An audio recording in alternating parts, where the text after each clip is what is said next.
2016 is when Royal Enfield introduced a new motorcycle brand called the Himalayan. Now, this motorcycle brand was all about adventure. It was all about conquering the mountains, exploring the unexplored, and all of this at an affordable price. The first iteration was launched in 2016, and that was a BS3 variant. At that time, we liked it, but it still had a lot of issues, which were ironed out in the next model, which was a BS4 model. But to be honest, BS4 was still not a perfect motorcycle, and a few years later, Royal Enfield launched the BS6 variant. And when it did, and when we tested it, we really liked it because it didn't really feel like it was, an updated model of the BS6. It felt like a brand new motorcycle. But even the BS6 variant had one major issue which a lot of Indian consumers didn't like, and that was the poor highway cruising speed. Now, we are in 2023. There is a new Royal Enfield Himalayan.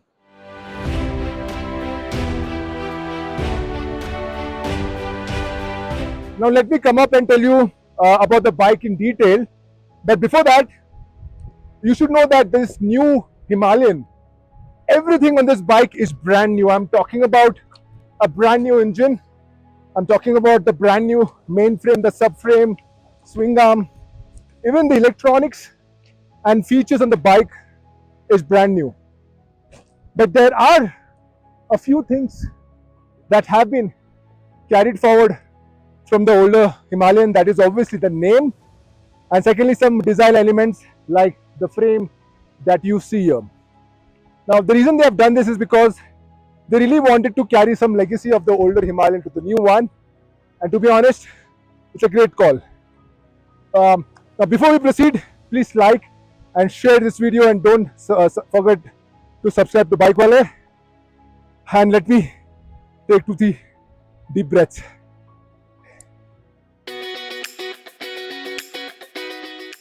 Royal Enfield always likes to keep things simple regarding the overall styling of their motorcycle, be it the Classic or the Hunter or even the Interceptor for that matter. The design language has clean lines and doesn't shout aggression. With the new Himalayan, the brand has stuck to the rugged and the versatile roots of the Himalayas. Yes, the design approach is unique, but it still borrows some of the design cues from the Himalayan 411, like the circular headlamp and the metal frame that connects the fuel tank to the headlamp unit. The fascia has a most rugged touch, thanks to the presence of the 21-inch front wheel and the long beak. While the windscreen is average sized, it still adds decent mass to the motorcycle. The side angle is where I spend most of the time appreciating the motorcycle. The giant fuel tank, the exposed chassis tubes, the compact exhaust and the spoke wheels all gives the bike a sense of a really large motorcycle. The rear of the Himalayan 452 has the most interesting design for two reasons.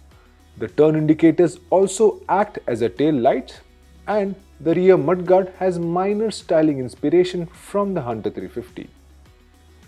You should know that the overall fit and finish of the bike is extremely good, something I have never seen on any other Royal Enfield products.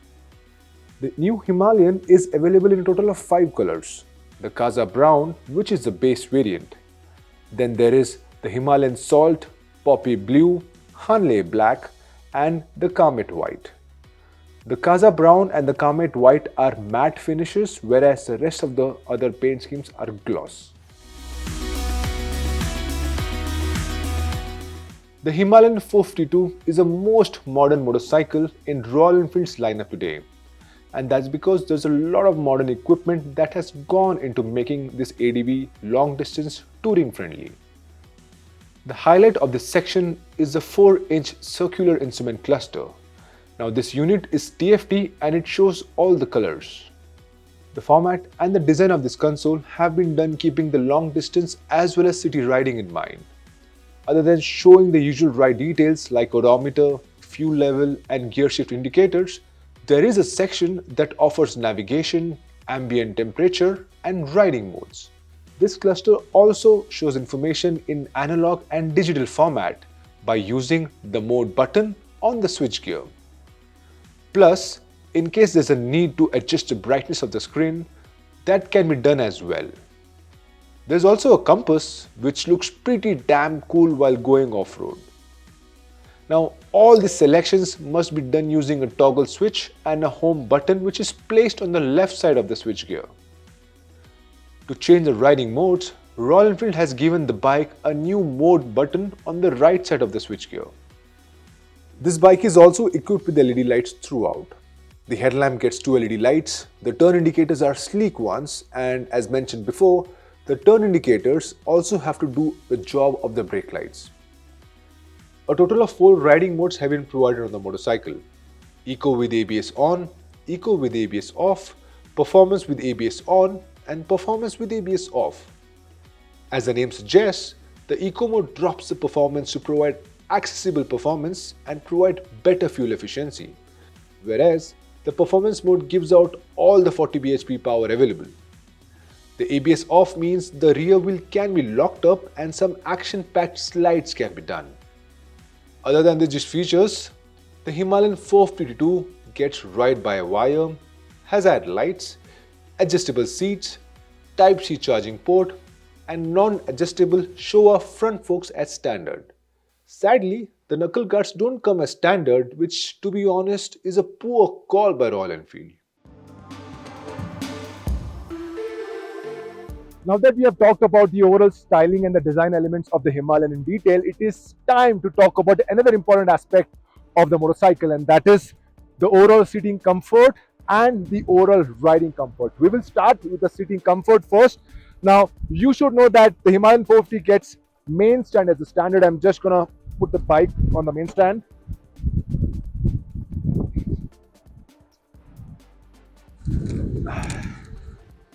There you go. Now, what I really like about the motorcycle is the wide handlebar, the rider's seat, which has so much space, it has lots of space to move around.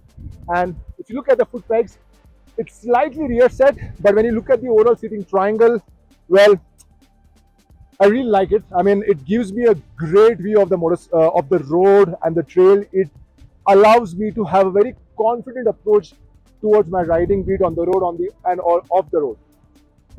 Now that we're talking of the road, well, because this entire area is narrow, it's easy to hold on to the fuel tank. This is the handlebar, but again, as you can see, the handlebar is tilted towards the rider, but there is an option to make it off-road friendly by changing the position of the risers. But I have ridden this motorcycle extensively, about 50 kilometers off-road. I can tell you this, the standing hours for someone who's 6 or 6'2", it's decently comfortable. For the pillion seat, where it's not as big as a rider seat for obvious reasons, but it provides decent amount of comfort. Well, I'm too big for the rear seat, but this is how it looks. Now, for the first time in the segment, there is a new motorcycle that gives you the option to adjust the seat and also had various seat options, and that is the new Himalayan 452. Now, the bike comes with two seat options. One, which is the lowest saddle height of 805 mm. That seat option, if you buy that seat, you can increase the seat to about 825 mm. The seat that you see here is the standard height is 825 mm, and it can be increased to 845 mm, which is this particular configuration. I'm a tall guy, so I wanted to sit little higher so that I get better view of the road, as well as my overall seating triangle becomes slightly more comfortable. Now, before I tell you how the bike performed in this Himalayan ranges, I'm going to tell you the basic details, the technical specs of this engine. Now, this is a brand new engine. It is a single cylinder liquid cooled 452cc engine. It gets a DOSC 4-valve setup. Power figures, it makes about 40 bhp at 8000 rpm and 40 newton meters of maximum torque at 5500 rpm. Even the gearbox, the 6-speed gearbox, is brand new. Now, there are two interesting details that you should know about the motorcycle. Obviously, these are claimed figures. The claimed top speed of the Himalayan is at 150 plus. Royal Enfield didn't say if it's 151 or 160 or 170. All they mentioned it was 150 plus.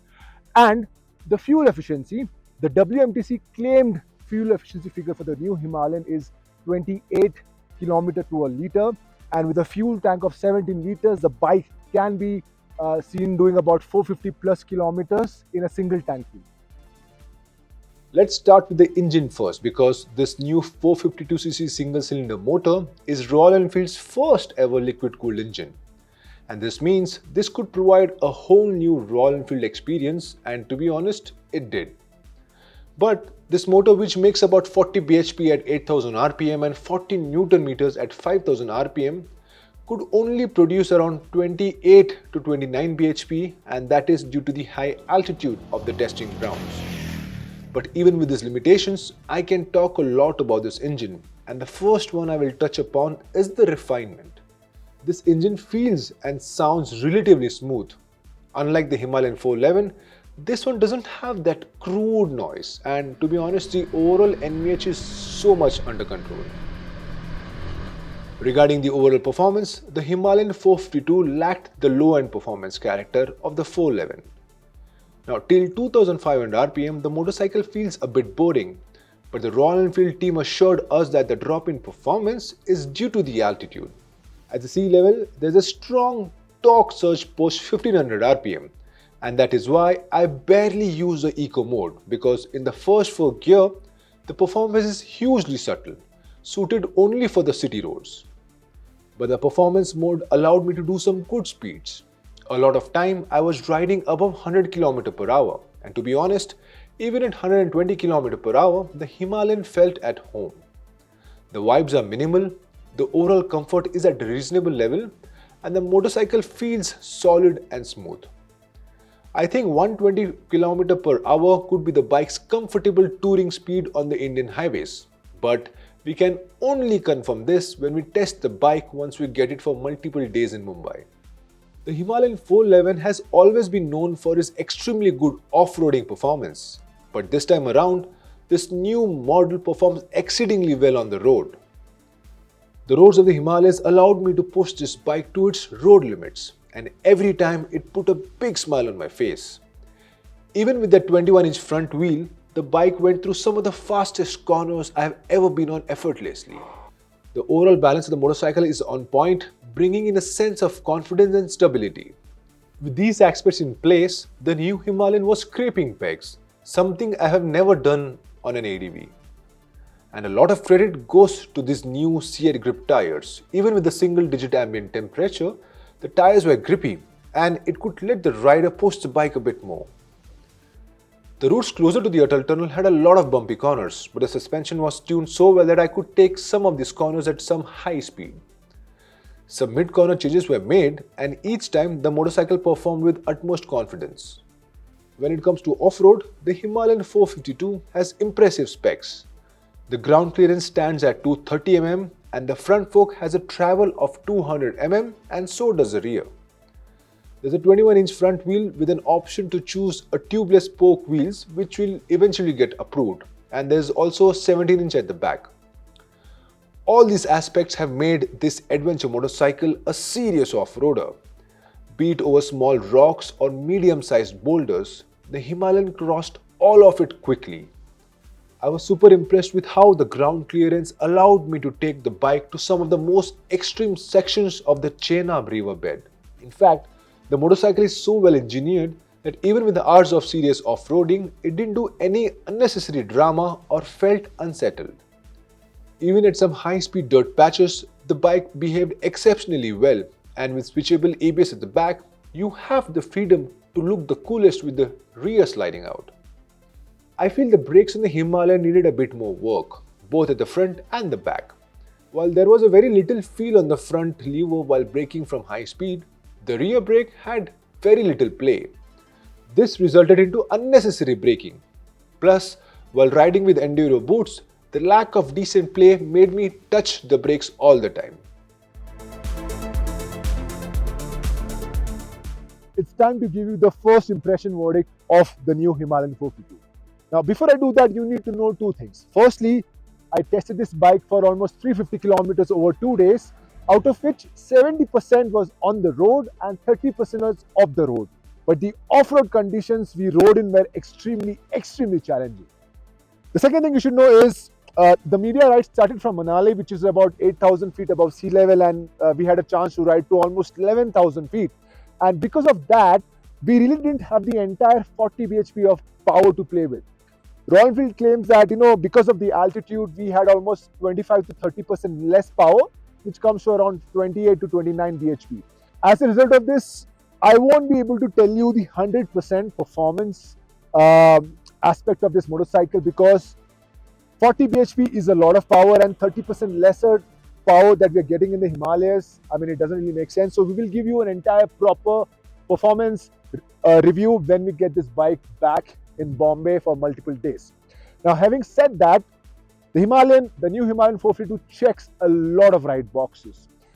It looks damn nice in person. It has an extremely good road presence, and in fact, when you are behind the handlebar, when you're sitting on that saddle, it makes you feel that you're sitting on a motorcycle that doesn't belong to a 450cc segment. It belongs to a higher, maybe a 650cc segment. Royal Enfield has done a very good job when it comes to the overall comfort of the motorcycle, and the credit goes to three things. First thing is obviously the seating triangle, extremely comfortable. I was very happy with it. I have spent multiple hours, almost 5 to 6 hours on it continuously, and there were barely any fatigue. Second thing is the seat. It is wide, it has a lot of space to move around, and the way the foam has been cushioned, I'm very, very happy with it. But the most impressive aspect of the overall comfort is the ride quality of the new Himalayan. I was really, really happy with it. And to be honest, I don't remember the last time I rode a motorcycle that had such extremely good ride setup. And to be honest, I mean, it's a non-adjustable suspension, right? I'm just trying to remember, but sorry, I'm not able to do it. Now, there are three things that I didn't really like about this motorcycle. Firstly, there are no handguards. I think Royal Enfield should have given the motorcycle handguards and standard and not made it a part of the GMA accessories. The second thing I didn't like is the rear brake lever. I mean, look at the plate. There is barely any play on it. And to be honest, when you're riding off-road with the enduro boots, I kept on hitting the brake every single time, and that really, that kind of took away some of my off-road experience. The third thing that I didn't really like is Royal Enfield is not providing the the tubeless cross-spoke wheels at the time of the launch. I think a motorcycle like this should have that since day one of the launch, and we have been told that it will come later on, but there is no timeline for it. But I really wish they got that at the time of the launch. Like I mentioned during the video, Royal Enfield has done a good job with the performance and kind of killed it with the overall handling aspect of the motorcycle. And to be honest, I don't really remember the last time I had so much fun on an adventure motorcycle in some twisties. So great work there. And now when it comes to the overall specs, the features and electronics, again, the company has done a good job with the riding modes, the TFT instrument cluster, and the kind of details it has. And especially, it also has access to the smartphone application. I mean, as an overall package, this motorcycle looks really, really good. Sadly, we don't know the pricing yet. And as a result of that, I can't tell you right now whether the new Himalayan 452 will be a value for money motorcycle. But all I can tell you is, if you're in the market for a motorcycle that can do an everyday job, if you want to go touring, if you want to go ADV riding and you're riding, but at the same time you need a lot of features, you need a motorcycle that is highly aspirational, you should definitely consider the new Himalayan 452.